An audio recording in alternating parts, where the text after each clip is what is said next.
அனைவருக்கும் வணக்கம். மகர ராசிக்காரர்களுக்கு ஜனவரி மாதம் 19ஆம் தேதியிலிருந்து மிகவும் வலுவாக சுக்கிரன் விரயஸ்தானத்தில் நுழைகிறார். கனவிலும் நினைக்க முடியாத அளவிற்கு வளர்ச்சியும் சுக்கிர யோகமும் நிறைந்த ஒரு தருணமாகவும் தலைவிதி மாறும் என்று சொல்லக்கூடிய வகையில் எப்பேற்பட்ட மாற்றத்தை ஏற்படுத்தி கொடுக்க போகிறார் என்பதை சற்று விரிவாக பார்க்கலாம். லாபஸ்தானத்தில் வீற்றிருக்கக்கூடிய சுக்கிரன் விரயஸ்தானமாகிய 12ஆம் இடத்தில் ஜனவரி மாதம் 19ஆம் தேதியிலிருந்து நுழைகிறாருங்க. 5 மற்றும் 10ஆம் இடத்தின் அதிபதியாக இருக்கக்கூடிய சுக்கிரன் பூர்வ புண்ணியாதிபதியும் ஜீவனாதிபதியுமாக இருக்கக்கூடிய சுக்கிரன் மிகவும் வலுவாக விரயஸ்தானத்தில் நுழைவது நல்ல வரவேற்கத்தக்க ஒரு அமைப்பாக பார்க்கப்படுகிறது. ஏனென்றால் இந்த தருணத்தில் சுப விரயங்கள் அதிகரிக்கக்கூடிய ஒரு அதிர்ஷ்டமும் யோகமும் நிறைந்த வாய்ப்பு உருவாகிறது என்பதை தெளிவாக உறுதிப்படுத்துகிறார். 7ஆம் பார்வை 6ஆம் இடத்தில் கிடைப்பதால் பல தொல்லைகள் விலகுவதற்கான வாய்ப்பு நிச்சயமாக மகர ராசிக்காரர்களுக்கு உள்ளது என்பதை தெளிவாகவும் துல்லியமாகவும் உறுதிப்படுத்துகிறார் சுக்கிரன். 19/1/2024 முதல் கனவிலும் நினைக்க முடியாத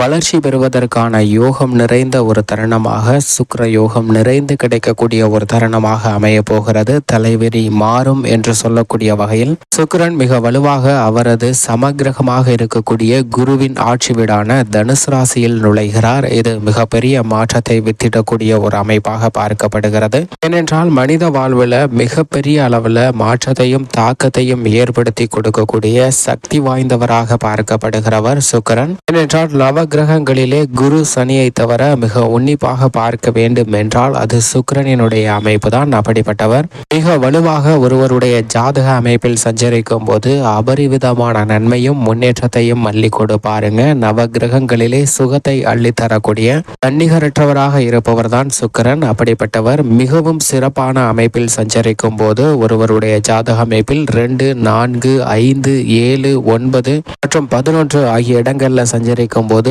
அபரிவிதமான வளர்ச்சியும் முன்னேற்றத்தையும் மல்லி கூட பாருங்க. செல்வ செழிப்பு, சிற்றின்பம், இல்லற சுகம், ஆடம்பர வாழ்க்கை, வசதி வாய்ப்பு என அனைத்து விதமான நிகழ்வுகளும் கனவில் காணாத அளவிற்கு மிக சிறப்பாக பெறுவதற்கான வாய்ப்பையும் யோகத்தையும் மல்லி தரக்கூடிய தன்னிகரற்றவராக இருக்கக்கூடியவர் தான் இந்த சுக்கிரன். அப்படிப்பட்டவர் குருவிற்கு சமகிரகமாக பார்க்கப்படுகிறார். ஆனால் குருவின் பார்வையில் சுக்கிரனை குரு பகை கிரகமாக பார்க்கிறாருங்க. குருவின் பார்வையில் பகை கிரகமாக இருந்தாலும் கூட சுக்கிரனின் பார்வையில் குரு சமகிரகமாக பார்க்கப்படுகிறார். ஏனென்றால் குருவின் மற்றொரு ஆட்சி வீடான மீனராசி அவரது உச்ச வீடாக பார்க்கப்படுகிறது. எனவேதான் குருவின் ஆட்சி வீடான தனுசு ராசியில் நுழையக்கூடிய இந்த தருணத்தில் நிறைந்த மாறுதலும் முன்னேற்றமும் மிகவும் அபரிவிதமாக ஏற்படுத்தி கொடுப்பார் சுக்கிரன். அதே சமயம் சுக்கிரன் ஜென்மத்திலோ அல்லது அஷ்டமத்திலோ அமரும் போது பெரிய அளவிற்கு சாதகமற்ற ஒரு அமைப்பாக பார்க்கப்படுகிறது. இருந்தாலும் இந்த தருணத்தில் தனது சமகிரகமாக இருக்கக்கூடிய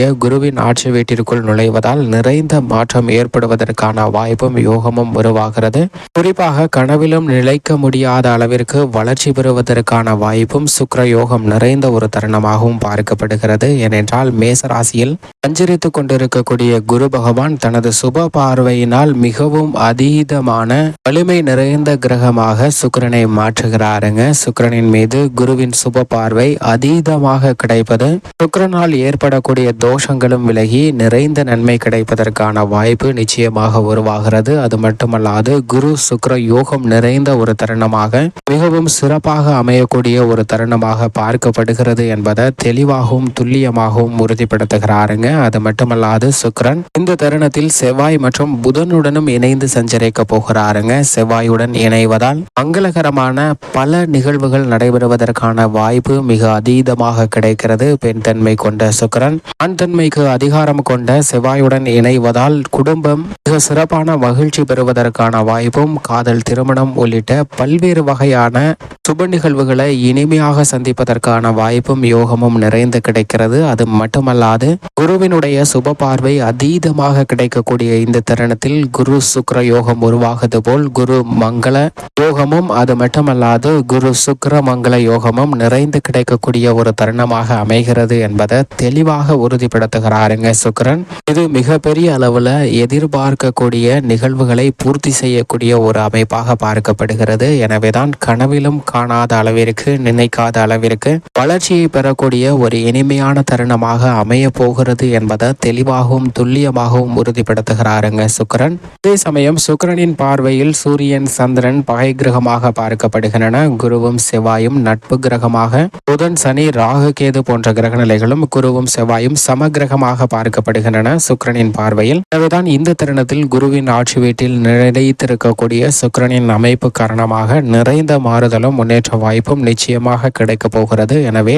தலைவிதி மாறும் என்று சொல்லக்கூடிய வகையில் பல அற்புதமான யோகம் நிறைந்த ஒரு தருணமாக அமைய போகிறது என்பதை தெளிவாகவும் துல்லியமாகவும் உறுதிப்படுத்துகிறாருங்க. இந்த தருணத்தில் தசாபுத்திகள் வலுவாக இருப்பின், மேலும் குறிப்பாக சுக்கிர தசை, அவரது நட்பு கிரகமாக இருக்கக்கூடிய புதன் சனி ராகு கேது போன்ற புக்திகள் நடைபெறும் போது மிகுந்த வளர்ச்சியும் முன்னேற்றமும் மிகவும் அபரிவிதமாக கிடைக்கும். ஆனால் அதே சமயம் சுக்கிரனின் பகை கிரகமாக இருக்கக்கூடிய சூரியன் சந்திரன் புக்திகள் நடைபெற்றால் சற்று கவனத்துடன் இருக்க வேண்டும். அதே சமயம் குரு செவ்வாய் புக்திகள் நடைபெற்றால் மிகவும் அபரிவிதமான நன்மையும் முன்னேற்ற வாய்ப்பும் நிறைந்து கிடைக்கக்கூடிய ஒரு யோகமும் அதிர்ஷ்டமும் நிறைந்த ஒரு தருணமாக அமைகிறது என்பதை தெளிவாக உறுதிப்படுத்துகிறாருங்க சுக்கிரன். இந்த தருணத்தில் சுக்கிர தசையோ சுக்கிர புக்தியோ நடைபெற்றால் நிச்சயமாக அபரிவிதமான வளர்ச்சியும் முன்னேற்றமும் தலைவிதி மாறும் என்ற நிலையை உருவாக்கி கொடுக்க போகிறார். சுக்கிர மகா தசை நடைபெறுகிறவர்களுக்கு மிகப்பெரிய மாற்றத்தை அள்ளி கொடுக்க போகிறாருங்க. இது வரவேற்கத்தக்க ஒரு அமைப்பாக பார்க்கப்படுகிறது. இப்படி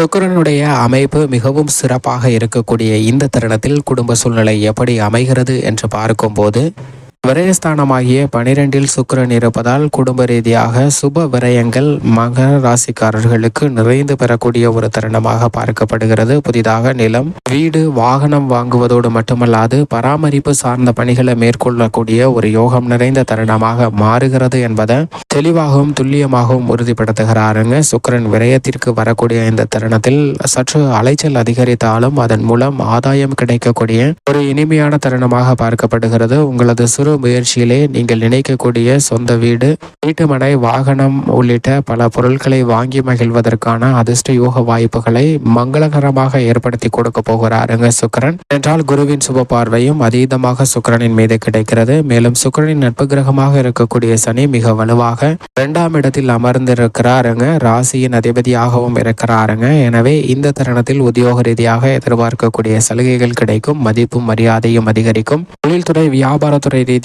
புதிய ஒப்பந்தங்கள் நிறைந்து பெறக்கூடிய ஒரு இனிமையான தருணமாக பார்க்கப்படுகிறது. சரியான முதலிடம், திட்டமிடுதலும் தனித்து செயல்படுவதை விட கூட்டு முயற்சியாக செயல்படக்கூடிய மகர ராசிக்காரர்களுக்கு அமோகமான வளர்ச்சி கிடைக்க போகிறது என்பதை தெளிவாக உறுதிப்படுத்துகிறாருங்க. கடன் சார்ந்த தொல்லைகள் விலகும். மேலும் இந்த தருணத்தில் கலைத்துறை ரீதியான பணிகளில் உங்களுடைய முழு திறமையும் வெளிக்கொணரக்கூடிய அதிர்ஷ்டமும் யோகமும் நிறைந்த ஒரு தருணமாக அமைகிறது என்பதை தெளிவாகவும் துல்லியமாகவும் உறுதிப்படுத்துகிறார். பல்வேறு வகையான காரிய தடைகள் விலகக்கூடிய இனிமையான தருணமாக அமைய போகிறது. அது மட்டுமல்லாது வாழ்வில் இருப்பவர்களுக்கு சந்திக்கக்கூடிய சிரமங்கள், மறைமுக தொல்லைகள் போன்ற அனைத்துமே விலகும். கட்சியிலும் மக்கள் மத்தியிலும் செல்வாக்கு அதிகரிக்கும். மாணவ மாணவியரை பொறுத்தவரைக்கும் வித்தியாக்காரராக இருக்கக்கூடிய புதன் விரயத்தில் இருக்கிறாருங்க. சற்று உடல்நலம் சார்ந்த விஷயத்தில் மட்டும் கூடுதல் கவனம் தேவை. மற்ற அனைத்தும் சாதகமாக அமையும். இந்த தருணத்தில் விவசாயத்துறையின் அதிபதியாக இருக்கக்கூடிய செவ்வாயும் விரயத்தில் இருப்பதால் எதிர்பாராத சில விரய செலவுகளை தவிர்க்க முடியாது. எனவே கால்நடை வளர்ப்பு, முன்னேற்றம் போன்றவற்றில் சற்று கூடுதல் கவனம் தேவை. அதே சமயம் விளைச்சலும் வருமானமும் அதிகரிக்கும்.